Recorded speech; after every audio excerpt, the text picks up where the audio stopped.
নমস্কার বন্ধুরা, রুমাস blog cooking চ্যানেলে সবাইকে স্বাগত। আজকে আমি একটা দারুণ স্বাদের মাছের ঝোলের রেসিপি আপনাদের সঙ্গে শেয়ার করব।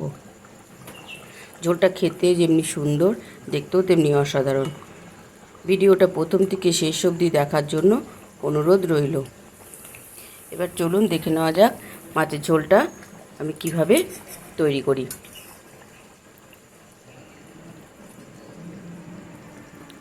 মাছের ঝোলটা বানাবার জন্য আমি এখানে কাতলা মাছ নিয়েছি। আমি এখানে 500 গ্রাম কাতলা মাছ নিয়েছি। মাছটা ভালো করে ধুয়ে পরিষ্কার করে এবার আমি মাছটার মধ্যে নুন হলুদ মাখিয়ে নেব। আমি এখানে গাদা পেটি মিলিয়ে সব রকম মাছই আমি এখানে নিয়েছি। মাছটা ভালো করে আমি ধুয়ে নিয়েছি।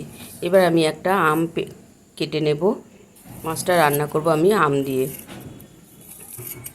আমি একটা গোটা আম নিয়েছি। আমটা আমি ভালো করে ছুলে আমটা টুকরো টুকরো করে আমি কেটে নেব। আমটা ভালো করে আমি ছুলে নিয়েছি। এবারে ছোট ছোট টুকরো করে আমটাকে কেটে নিয়েছি। এবারে মাছটার মধ্যে আমি নুন হলুদ মাখিয়ে আমি পরিমাণ মতন মাছটাতে আমি নুন দিয়ে দিলাম। এবারে দিয়ে দেব পরিমাণ মতন হলুদ। দিয়ে দেবো আমি পরিমাণ মতন হলুদ। নুন আর হলুদ দিয়ে ভালো করে মাছটাকে আমি মাখিয়ে 5 মিনিটের মতন আমি মাছটাকে রেখে দেব।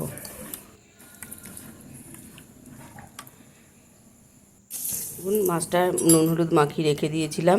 এবারে আমি গ্যাসে কড়াই বসিয়ে দিচ্ছি। কড়াইয়ের মধ্যে আমি তেল দিয়েছি। তেলটার মধ্যে আমি একটু লবণ দিয়ে দিয়েছি যাতে মাছগুলো কড়াইয়ের সাথে লেগে না যায়। এবারে আমি মাছগুলোকে ভেজে নেব। মাছগুলো আমি অল্প অল্প করে ভেজে নেব। মাছগুলো একটু কড়া করে ভাজতে হবে। এদিকে আমি একটা মশলা তৈরি করে নেব। তার জন্য আমি নিয়েছি এখানে 1.5 চামচি মতন গোটা ধনে, আর 1/2 চামচি মতো নিয়েছি আমি গোটা জিরে, আর দিয়ে দেবো আমি 1/2 চামচি মতন কালো সর্ষে।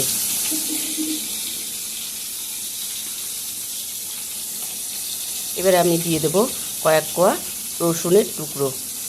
দেখুন কয়েকটা আমি রসুন আমি এর মধ্যে দিয়ে দিয়েছি। আর দিয়ে দেব 4টে কাঁচা লঙ্কা। আপনারা ঝালটা যে যেরকম খেতে পছন্দ করেন ঝালটা সেই রকম বুঝে দেবেন। এবারে সমস্ত কিছু আমি মিক্সি বাটির মধ্যে নিয়ে নিয়েছি। আমি একটা জল দিয়ে কিছুক্ষণের জন্য ভিজিয়ে রেখে দেবো। এদিকে মাছটা এক পিঠ ভাজা হয়ে গেছে, অপর পিঠটা আমি উল্টে দেবো। এরকম লাল লাল করে মাছটা ভেজে নিতে হবে।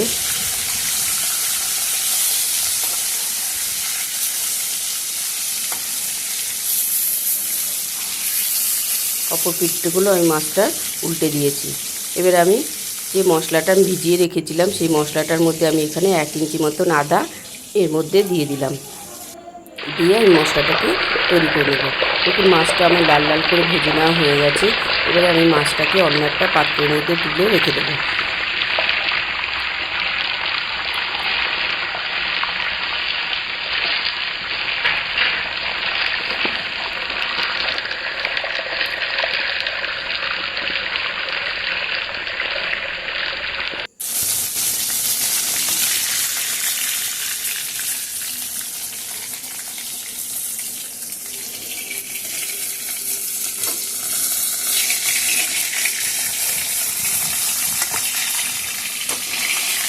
এইভাবেই সমস্ত মাছগুলোকে ভেজে নিতে হবে।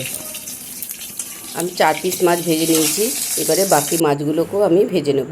সমস্ত মাছগুলো আমার ভেজে নেওয়া হয়ে গেছে। এবার যে মাছ ভাজার তেলটা ছিল তার মধ্যে আমি 1/2 চামচি মতন গোটা জিরে ফোড়নে দিয়ে দিলাম।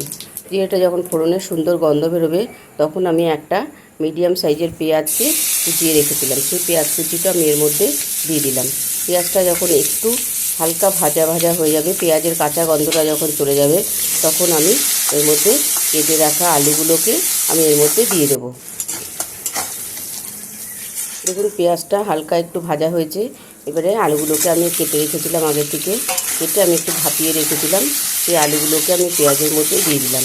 দিয়ে ভালো করে নেড়ে চেড়ে পেঁয়াজ আর তেলের সঙ্গে আলুটাকে মিশিয়ে দেবো। এবার যে আমগুলো আমি কেটে রেখেছিলাম সেই আমের কয়েকটা টুকরো, সব আমগুলো আমি দেবো না, কয়েকটা আমের টুকরো আমি এর মধ্যে দিয়ে দিলাম।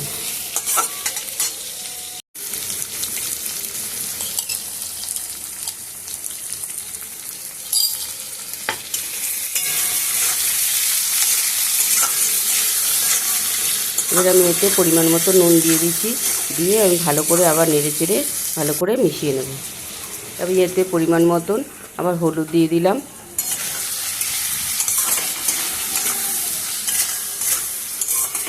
হলুদটা দিয়েও আমি ভালো করে একটু আম আর আলুর সাথে ভালো করে মিশিয়ে নেব। এবার যে মশলাটা আমি করে রেখেছিলাম সেই মশলাটা আমি এর মধ্যে দিয়ে দিলাম।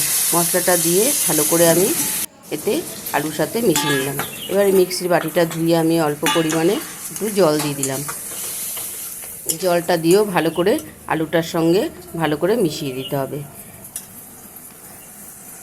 আমার মনে হচ্ছিল একটু হলুদ কম হচ্ছে, সেজন্য আমি আরেকটু হলুদ এতে দিয়ে দিলাম। এবার কালারের জন্য আমি দিয়ে দেবো একটু লাল লঙ্কার গুঁড়ো। সমস্ত কিছু মশলা আমার দিয়ে দেওয়া হয়ে গেছে। এবারে ভালো করে আমি আলুর সাথে মশলাটাকে ভালো করে কষিয়ে নেব যতক্ষণ এর থেকে তেলটা ছেড়ে আসে। এবার স্বাদ মতন একটু চিনি এতে দিয়ে দিতে হবে। চিনিটা দিয়েও আমি এটা ভালো করে নেড়ে চেড়ে নেব। দিয়ে এবার একটু আমি ঢাকা দিয়ে দেবো। দেখুন ঢাকা দিয়ে কড়াইয়ের থেকে আস্তে আস্তে মশলার থেকে তেল ছেড়ে এসছে। এবার আমি এতে চারটে গোটা চেরা কাঁচা লঙ্কা আমি এর মধ্যে দিয়ে দিলাম। দেখুন আস্তে আস্তে কষাতে কষাতে মশলা থেকে অনেকটাই তেল ছেড়ে এসছে। এই মশলাটা ভালো করে আমার কষানো হয়ে গেছে। এবার এতে আমি পরিমাণ মতন গরম জল দিয়ে দেবো। জলটা গরম করে রেখেছিলাম আমি আগে থেকে, সেই গরম জলটাই আমি এর মধ্যে দিয়ে দেবো। ঝোলটা আপনারা বুঝে দেবেন, এতে বেশি ঝোল দিলে ভালো লাগবে না, একটু অল্প গামাখা ঝোল রাখলে এই মাছের ঝোলটা খেতে বেশি ভালো লাগবে। এবার আমি একটা ঢাকনা দিয়ে আমি মিনিট 5-7-এর জন্য আমি ঢাকা দিয়ে রেখে দেবো। এবার মাছের ঝোলের মধ্যে আমি মাছগুলোকে ছেড়ে দেবো। তৈরি হয়ে গেল আমার আম কাতলা রেসিপি। ভিডিওটা যদি ভালো লাগে লাইক করবেন, শেয়ার করবেন।